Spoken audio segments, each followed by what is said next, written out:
بسم اللہ الرحمن الرحیم الباب السادس چھٹا باب فی صلاۃ الجماعہ، جس کو ہم جمعرات کو پڑھ چکے تھے لیکن پھر ریوائز کر دے رہا ہوں اس حصے کو کہ وہی واجبۃ فی الجمعۃ والعیدین، کہ نماز جماعت واجب ہے جمعے میں اور نماز عیدین میں بالشرائط، کچھ شرائط کے ساتھ، وہ شرائط جو پیچھے گزر چکے ہیں. وہ مستحبۃ فی الفرائض الباقیہ، اور مستحب ہیں باقی واجب نمازوں میں، ٹھیک ہے. والعیدین مع اختلال الشرائط، اسی طرح سے مستحب ہے نماز عیدین میں مع اختلال الشرائط، جب شرائط میں کیا ہو، خلل ہو، کمی ہو. مثال کے طور پر شرط ہے امام عادل کا ہونا کہ جس کی وجہ سے نماز کیا ہوگی، نماز واجب ہوگی. تو اگر امام نہ ہو تو اس وقت کیا ہوگا، امام کے نہ ہوتے ہوئے، امام عادل کے نہ ہوتے ہوئے نماز مستحب ہوگی، ٹھیک ہے، یعنی جماعت کے ساتھ پڑھنا مستحب ہوگی. والاستسقاء، اسی طرح سے نماز استسقاء میں بھی پڑھنا کیا ہوگا، جماعت مستحب ہوگی. یہ ہم لے چکے تھے تفصیل کے ساتھ. وتنعقد باثنین فصاعدا، اور جماعت منعقد ہو جائے گی باثنین، دو سے، یعنی ایک امام اور ایک ماموم، ٹھیک ہے. فصاعدا، یا اس سے زیادہ، یعنی دو لوگ ہوں یا دو سے زیادہ ہوں تو جماعت صحیح ہو جائے گی. ولا تصح مع حائل بین الامام والمأموم، ٹھیک ہے. اسی طرح سے اگر کوئی چیز حائل ہو جائے تو جماعت صحیح نہیں ہوگی. امام اور ماموم کے درمیان اگر کوئی چیز حائل ہو جائے، کہہ رہے ہیں ولا تصح مع حائلین، اور کسی حائل کے ہوتے ہوئے صحیح نہیں ہے. بین الامام والمأموم، امام اور ماموم کے درمیان. یمنع المشاہدۃ، جو مشاہدے سے معنی ہوں، یعنی کہ ہم امام کو نہ دیکھ سکیں. الا فی المرأۃ، سوائے عورت کے، ٹھیک ہے. عورت میں مشاہدے میں اگر کوئی چیز مانع ہوتی ہے تو کوئی حرج نہیں ہے. کہہ رہے ہیں ولا مع علو الامام فی المکان، اور نہیں امام اگر جگہ، امام کی جگہ بلند ہوگی. ولا مع علو الامام، نہیں تب جب امام کی جگہ بلند ہو. فی المکان، یعنی جگہ کے اعتبار سے. بما یعتد بہ، اس سے جتنا عام طور پر ہوتا ہے. یعتد بہ یعنی عموماً جتنی بلندی یا جتنی امام اور ماموم کی ہوتی ہے، ٹھیک ہے، ان میں سے اس سے زیادہ اگر بلند ہوگا تو جماعت صحیح نہیں ہوگی. ویجوز العکس، لیکن اس کا عکس جائز ہے کہ امام نیچے ہو اور ماموم اوپر ہو. ولا يتباعد المأموم بالخارج عن العادة، اور ماموم دور نہیں ہوگا بالخارج عن العادة، ٹھیک ہے، جو عام طور پر جتنی دور کھڑا ہوتا ہے اس سے زیادہ. من دون صفوف، بنا صف کے. صف اگر لمبی ہو رہی ہے تو حرج نہیں ہے. صف کے ساتھ اگر آپ امام سے دور ہو رہے ہیں تو کوئی حرج نہیں ہے، جماعت صحیح ہوگی. لیکن بنا صف کے اگر امام سے آپ دور ہو گئے تو پھر اس وقت جماعت صحیح نہیں ہوگی. اور اتنی دور کہ جو عام طور پر عام میں ایسا نہ ہوتا ہو. اور یہاں پہ میں نے سستانی صاحب کا نیا مسئلہ آپ کو بتایا تھا اور دکھایا تھا. آج سے ایک نئی بحث ہم شروع کر رہے ہیں اسی نماز جماعت میں.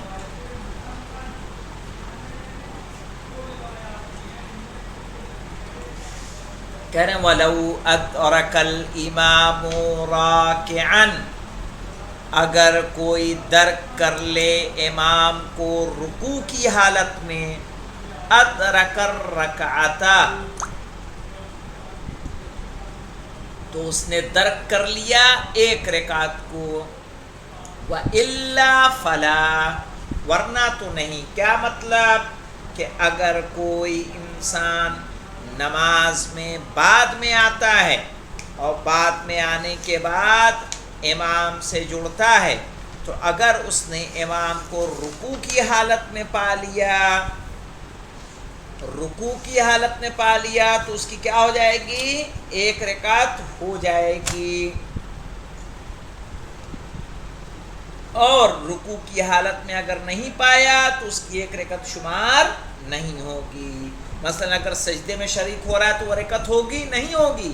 سجدے میں شریک ہو سکتا ہے کہ سجدے میں امام سجدے میں ہو، وہ اللہ اکبر نیت کر کے ڈائریکٹ سجدے میں چلا جائے، لیکن جب امام کھڑا ہوگا تب اس کی پہلی رکعت شروع ہوگی۔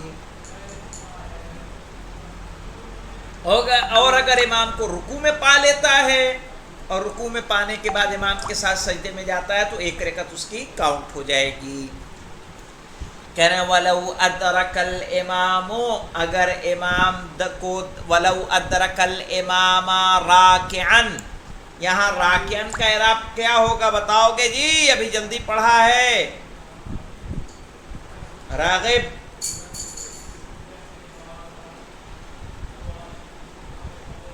وَلَوْ أَدْرَكَ الْإِمَامَ رَاكِعًا، کیا ہے راکعًا کا اعراب؟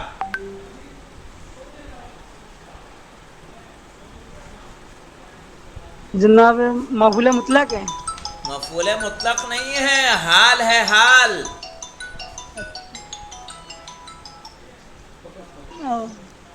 جی پہ وَلَوْ أَدْرَكَ الْإِمَامَ، امام مفعول بہی ہو رہا ہے، اس کا حالت ہے کہ اگر کوئی امام کو رکوع کی حالت میں پالے، درک کر لے یعنی پالے، أَدْرَكَ الرَّكْعَةَ، تو اس نے ایک رکعت کو پا لیا، ٹھیک ہے۔ وَإِلَّا، اگر نہ درک کر پائے رکوع کی حالت میں، فَلَا، یعنی فَلَا رَكْعَةَ، تو اس نے ایک رکعت کو درک نہیں کیا۔